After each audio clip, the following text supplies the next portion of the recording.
بنیاد ہیں۔ نمبر ایک انسان کے عقائد بھی ہے، نمبر دو انسان کے اعمال بھی ہے۔ ہم اعمال میں بھی تعلیمات پیغمبر کا خیال کریں، ہم نظریات میں بھی تعلیمات پیغمبر کا خیال کریں۔ تعلیمات پیغمبر میں پہلی چیز حضرت آدم سے لے کے حضور اکرم صلی اللہ علیہ وسلم تک ہم سارے انبیاء کو بلا تفریق مانتے ہیں، سارے نبیوں پہ ایمان لاتے ہیں، کسی ایک نبی کو مان کے دوسرے کا انکار نہیں کرتے۔ ہم سارے نبیوں کو مانتے ہیں، تمام انبیاء کی عزت کرتے ہیں، تمام انبیاء کا احترام کرتے ہیں، اور پیغمبروں میں سے کسی ایک کی بھی توہین کو ناقابل معافی جرم سمجھتے ہیں، کسی ایک پیغمبر کی توہین کو بھی ہم کفر و ارتداد سمجھتے ہیں۔ ہم سارے انبیاء پہ ایمان لاتے ہیں۔ خدا نے جتنی کتابیں نازل فرمائی ہم ساری کتابوں کو مانتے ہیں، لیکن رہنمائی کے لیے قرآن کریم کو آخری کتاب مانتے ہیں۔ تورات اپنے موقع پہ بجا ہے، انجیل اپنے وقت میں درست ہے، زبور اپنے دور میں بالکل ٹھیک ہے، صحیفے اپنے دور میں بالکل بجا ہے، لیکن قیامت تک رہنمائی کے لیے آخری کتاب قرآن کریم کی ہے۔ ہم اس پہ ایمان رکھتے ہیں۔ میرے پیغمبر پہ جن نے ایمان لائے، پیغمبر کے دور میں وہ تین قسم کے لوگ ہیں۔ نمبر ایک اصحاب پیغمبر ہیں، نمبر دو ازواج پیغمبر ہیں، نمبر تین آل پیغمبر ہیں۔ اصحاب پیغمبر، ازواج پیغمبر، یہ آل پیغمبر تین کون ہیں؟ میرے پیغمبر کی تین خواہشات ہیں۔ ان تین خواہشات کو پورا کرنے کے لیے خدا نے پیغمبر کو تین طبقات دیے ہیں۔ ہمارے نبی کی ایک تمنا یہ ہے، اللہ جو دین آپ نے مجھے دیا ہے یہ پوری دنیا پہ چھا جائے، جو دین مجھے دیا ہے پوری دنیا پہ غالب آ جائے، جو دین مجھے دیا ہے یہ دنیا میں عام ہو جائے۔ میرے پیغمبر کی دوسری تمنا یہ ہے، اللہ میری نجی زندگی امت تک باہر آ جائے، میرے گھر کی زندگی امت کو پتا چل جائے، میری خلوت کی زندگی جلوت بن کے امت کے سامنے آ جائے، تاکہ لوگ جلوت بھی میری سنت کے مطابق گزارتے ہیں تو خلوت بھی میری سنت کے مطابق گزارے۔ میرے پیغمبر کی تیسری تمنا یہ ہے، اے اللہ یہ میرا دین عام بھی ہو گیا، میری گھر کی زندگی باہر بھی آ گئی، میری خواہش یہ ہے مجھے تیرے راستے میں شہید کر دیا جائے۔ میرے پیغمبر کی تین تمنائیں ہیں۔ خدا نے تینوں تمناؤں کو پورا کرنے کے لیے نبی کو تین طبقے دیے ہیں۔ نمبر ایک اصحاب پیغمبر ہے، جن نے پیغمبر کے دین کو پوری دنیا میں پھیلا دیا ہے، میرے پیغمبر کے دین کو ادیان باطلہ پہ غالب فرما دیا ہے۔ نمبر دو پیغمبر کو طبقہ ازواج مطہرات کا دیا ہے، جو پیغمبر کی گھر کی زندگی کو باہر پہنچا رہی ہے، پیغمبر کے اندر کے حالات امت کو بتا رہی ہے۔ پیغمبر کو تیسرا طبقہ آل پیغمبر کا دیا ہے۔ میرے پیغمبر کی تمنا یہ ہے کہ دنیا میں میرے پیغمبر کی تمنا میں دنیا میں شہید ہو جاؤں، اور کفار کی تمنا یہ ہے اللہ کے نبی کو قتل کر دیا جائے۔ اگر پیغمبر قتل ہو جاتے حضور کی اپنی تمنا پوری ہوتی، لیکن کفار کی آنکھیں بھی ٹھنڈی ہوتی۔ خدا نے نبی کی تمنا پوری کی ہے، کفار کی آنکھیں ٹھنڈی نہیں ہونے دی، وہ اس طرح پوری کی ہے۔ اولاد کا کٹ جانا یہ باپ کا کٹ جانا ہے۔ اولاد ہمیشہ اپنے باپ کے جسم کا جز ہے، اور آدمی کو اپنے مرنے پہ اتنا دکھ نہیں ہے جتنا اولاد کے قتل ہونے پہ دکھ ہے۔ حضرت حسین ابن علی رضی اللہ عنہ یہ میرے پیغمبر کے لختے جگر ہے۔ حضرت علی، حضرت حسین ہمارے پیغمبر کے جسم کا ٹکڑا ہے۔ اللہ نے نبی کو قتل ہونے سے بچایا ہے۔ حضرت حسین شہید ہوئے ہیں۔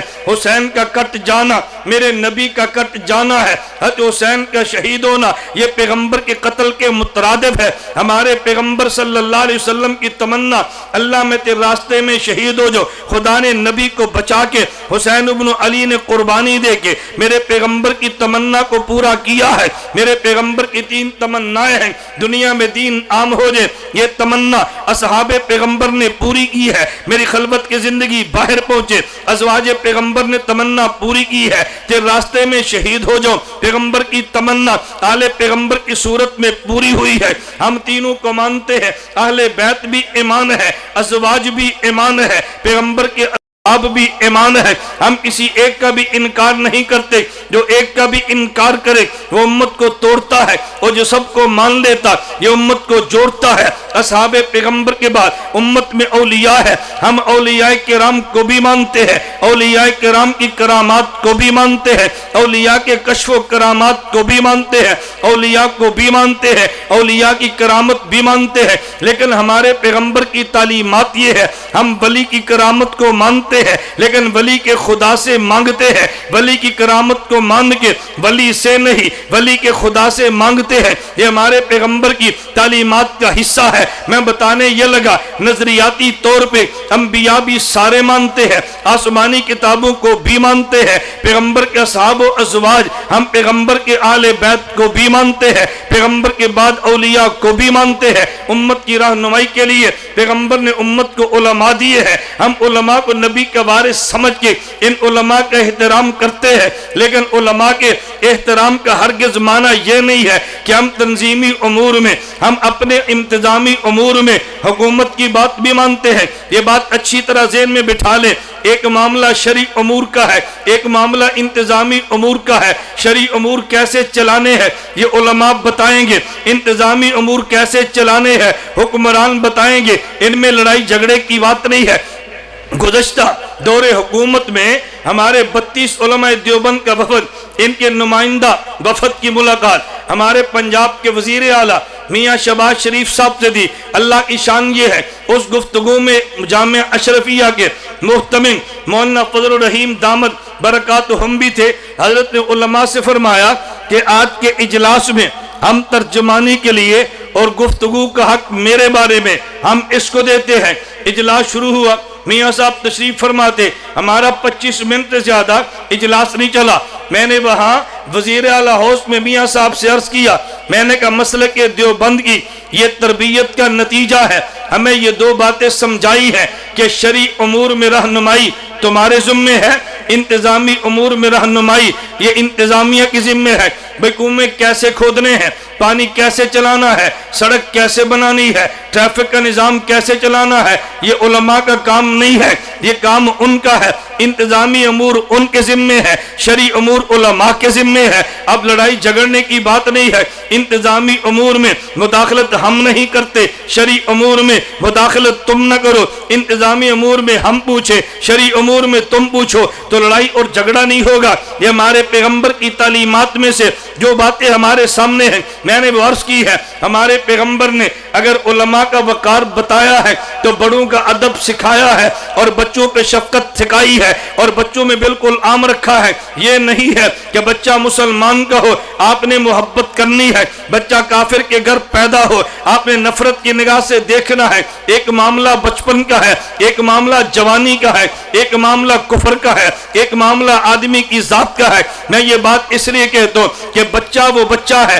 کافر کے گھر پیدا ہو تب بھی بچہ ہے، شفقت کا مستحق ہے۔ اگر مسلمان کے گھر پیدا ہو یہ بھی بچہ ہے اور شفقت کا مستحق ہے۔ اگر یہ بچہ سکول میں آئے تو پھر بھی بچہ ہے، اگر یہ بچہ مدرسے میں آئے تو پھر بھی بچہ ہے۔ اگر مدرسے کا ہے حفاظت اس کی بھی ہمارے ذمے ہے، اگر سکول کا بچہ ہے حفاظت اس کی بھی ہمارے ذمے ہے۔ اگر کوئی مدرسے پہ حملہ کر کے بچوں کو نقصان پہنچائے ہم اس کے بھی مخالف ہیں، اگر سکول پہ حملہ کر کے بچوں کو نقصان پہنچائے ہم اس کے بھی مخالف ہیں۔ اگر مدرسے پہ کچھ چڑھ دوڑے یہ بھی ظلم ہے، اگر سکولوں پہ چڑھ دوڑے تو یہ بھی ظلم ہے۔ مدارس کی حفاظت بھی ہمارے ذمے ہے، سکولوں کی حفاظت بھی ہمارے ذمے ہے۔ اس کی وجہ یہ ہے سکول میں ڈاکٹر اور پائلٹ انجینئر بنتے ہیں اور مدارس میں قیامت کے دن کے لیے سفارشی بنتے ہیں۔ سکولوں کا اپنا کام ہے، مدرسوں کا اپنا کام ہے۔ اگر آپ کو ڈاکٹر چاہیے وہ مدرسہ نہیں وہ سکول و کالج دے گا، ہماری ضرورت ہے۔ اور اگر آپ کو انجینئر چاہیے وہ مدرسہ نہیں وہ سکول و کالج دے گا، یہ ہماری ضرورت ہے۔ اگر ہمیں پائلٹ چاہیے یہ مدرسہ نہیں یہ سکول دے گا، یہ ہماری ضرورت ہے۔ لیکن مسجد کا امام چاہیے یہ سکول و کالج نہیں یہ مدرسہ دے گا۔ اگر خطیب چاہیے سکول و کالج نہیں یہ مدرسہ دے گا۔ اگر مفتی چاہیے سکول و کالج نہیں یہ مدرسہ دے گا۔ درس قرآن چاہیے سکول و کالج نہیں یہ مدرسہ دے گا۔ درس قرآن پروفیسر کے ذمے رہی علماء کے ذمے ہے، درس قرآن ڈاکٹر کے ذمے نہیں یہ علماء کے ذمے ہے۔ وہ اپنا کام کرے یہ اپنا کام کرے۔ مجھے اس پہ یاد آیا ابھی گزشتہ میں نے میرا بیرون ملک کا سفر تھا، مجھے وہاں پہ ایک پی ایچ ڈی ڈاکٹر چند ایک جمع تھے، ایک مجھ سے سوال کرتے ہوئے بڑے تعجب سے کہنے لگا کہ مولانا اگر کوئی پی ایچ ڈی ڈاکٹر جیسے درس قرآن اگر دے، وہ درس حدیث پیش کرے، آپ اس کی غلطیاں نکالتے ہیں، یہ اس نے غلط کر دیا، یہ غلط کر دیا، اور علماء سے بھی تو غلطی ہو سکتی ہے، اس نے غلطی کر دی تو پھر کیا ہوا؟ میں نے کہا غلطی کیوں کی ہے؟ اس نے کہا اس نے تحقیق بالکل کی ہے، صرف و نحو بھی پڑھی ہے، اس نے قرآن کریم کے ترجمے پہ غور کیا ہے، نیت بالکل ٹھیک تھی، لیکن اس سے پھر بھی غلطی ہو گئی۔ جب نیت ٹھیک ہے پھر آپ اس کے خلاف کیوں بولتے ہیں؟ میں نے کہا دیکھیں ڈاکٹر صاحب، میں دیہاتی آدمی ہوں، میں آپ کو دیہات کی مثال دے کے آپ سے مسئلہ پوچھتا ہوں، مجھے آپ سمجھائیں۔ مجھے کہنے لگے جی بتائیں۔ میں نے کہا ایک آدمی ہمارے ڈیرے پر آتا ہے اور اس کے پیٹ میں درد ہے، اس سے ایک ذمہ دار پوچھتا ہے بھئی آپ کے پیٹ میں کیوں درد ہے؟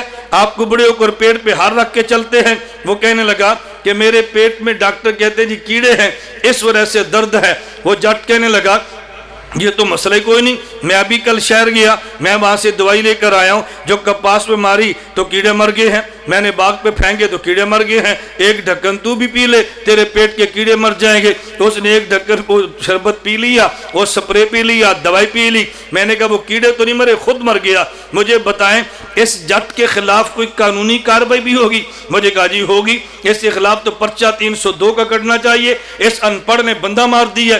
میں نے کہا اس کی نیت بالکل ٹھیک تھی، اس کا خیال یہ تھا کہ یہ جو دوائی ہے اگر یہ بڑے بڑے کیڑے مار سکتی ہے تو چھوٹے کیڑے مارنا تو مسئلہ ہی کوئی نہیں، اس کی نیت تو بالکل ٹھیک تھی۔ مجھے کہنے لگا مولانا صاحب ہم یہ نہیں دیکھیں گے چودھری صاحب کی نیت کیسی ہے، ہم یہ دیکھیں گے یہ دوا دینے کا اہل بھی تھا یا نہیں۔ میں نے کہا ہم یہ نہیں دیکھیں گے کہ ڈاکٹر اور پروفیسر صاحب کی نیت کیسی ہے، ہم بھی دیکھیں گے تفسیر کا اہل ہے یا نہیں۔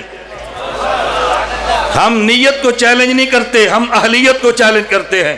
نیت اندر کا معاملہ ہے، اس پر ہم کیسے فتویٰ دے سکتے ہیں؟ اہلیت باہر کا معاملہ ہے، ہم اس پہ بات کرتے ہیں۔ جب ہم کھل کے اسکول کالج کی تائید کرتے ہیں تو آپ مدارس کی تائید کیوں نہیں کرتے؟ ہم نے کہا اگر ڈاکٹر چاہیے سکول کالج ہے، اگر آپ کو پروفیسر چاہیے سکول کالج ہے، اگر آپ کو انجینئر چاہیے سکول کالج ہے، اگر آپ کو پائلٹ چاہیے یہ سکول و کالج ہے، اور اگر آپ کو امام چاہیے مسجد مدرسہ، مؤذن چاہیے مسجد مدرسہ، خطیب چاہیے مسجد مدرسہ، مفتی چاہیے مسجد مدرسہ، اور سب سے بڑھ کے اگر آپ کو نکاح خان چاہیے مسجد مدرسہ، جنازے کے لیے امام چاہیے تو مسجد مدرسہ۔ اس سے اگلی بات چاہتا ہوں کہ قیامت کے دن جب بخشوانے کے لیے شفیع چاہیے تو پھر مسجد مدرسہ۔ اگر آپ کو یقین نہ آئے، میں نے آج اپنے گاؤں میں جمعے کے دن اپنے گاؤں والوں سے مسئلہ پوچھا، ہمارے 2 میتیں تھیں، میں اس حوالے سے بیان کر رہا تھا۔ میں نے ان سے پوچھا، میں آپ سے پوچھتا ہوں سرگودا کے دوستو، آپ میری رعایت کیے بغیر مجھے بتاؤ آج تک کوئی آپ ایسا واقعہ پیش کر سکتے ہیں کہ آدمی کے گھر میں انتقال ہو، بزرگ فوت ہو جائیں اور کوئی آدمی مسجد اور مدرسے کی بجائے سکول یا کالج جائے؟ ہمیں کوئی بچہ دو جو یاسین پڑھے، ہمیں کوئی ٹیچر دو جنازہ پڑھا دے، ہمیں کوئی بندہ دو جو اس کی قبر پہ دعا مانگ لے۔ کبھی آپ گئے ہیں؟ جب بھی جائیں گے مدرسے میں جائیں گے۔ اس کا معنی یہ ہے کہ موت کے بعد کی ضرورتیں یہ سکول اور کالج پوری نہیں کرتا، موت کے بعد کی ضرورتیں یہ مسجد اور مدرسہ پوری کرتا ہے۔ جب تک ہم زندہ ہیں ہمیں ڈاکٹر چاہیے، موت آ جائے اب ڈاکٹر نہیں چاہیے، زندہ ہیں کیس بن گیا ہمیں وکیل چاہیے، مر گئے اب ہمیں وکیل نہیں چاہیے۔ تو جب آدمی زندہ ہے تو ڈاکٹر چاہیے، جب مر جائے تو پھر سفارشی چاہیے۔ آدمی زندہ ہے اسے وکیل چاہیے، اگر موت آ جائے تو پھر سفارشی چاہیے۔ تو جب تک زندہ ہے وہ زندگی کے لیے ڈاکٹر اور وکیل یہ سکول اور کالج دیتا ہے، اور جب موت آ جائے تو پھر سفارشی سکول اور کالج نہیں پھر مدرسہ دیتا ہے۔ سکول اور کالج بھی ضرورت ہے اور مدرسہ بھی ضرورت ہے، اس لیے جو سکول کالج میں بچہ پڑھے وہ بھی ہمارا بچہ ہے، اور جو مدرسے میں پڑھے وہ بھی ہمارا بچہ ہے۔ اگر وہاں پہ گولی لگے پھر بھی ہمیں دکھ ہوتا ہے، یہاں گولی لگے پھر بھی دکھ ہوتا ہے۔ اس لیے ہم تعلیمات پیغمبر کانفرنس کے حوالے سے اللہ کے نبی کا ارشاد پیش کرتا ہوں، فرمایا من لم یرحم صغیرنا